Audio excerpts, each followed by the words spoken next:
In today's video, you will learn how to insert page numbers in Microsoft Word. We will begin by selecting the Insert tab on the ribbon menu.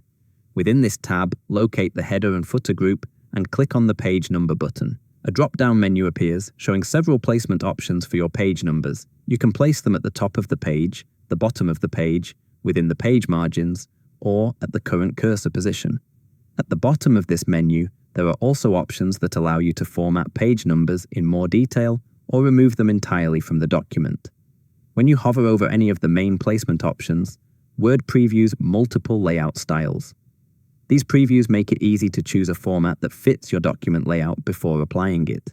Once you find a layout you like, click it, and Word will automatically insert page numbers on every page using that selected style. In this example, the page numbers are placed at the top of the page using the plain number 3 format.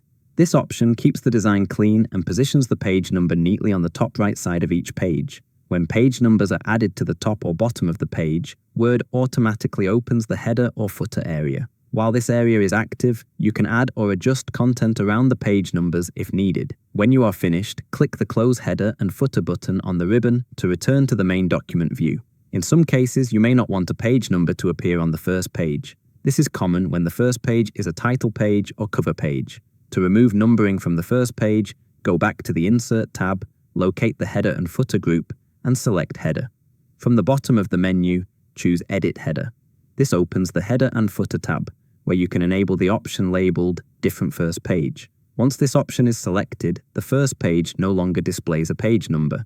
It is important to note that by default, Word will then start numbering the second page as page 2. If you want the second page to display page number 1 instead, return to the Insert tab and click Page Number again. From the menu, choose Format Page Numbers. In the dialog box that appears, look for the page numbering section and select Start At, enter 0 and click OK. This adjustment causes the second page to be labeled as page 1. If you found this tutorial helpful, reward us with a like. Thanks for watching and see you in the next video.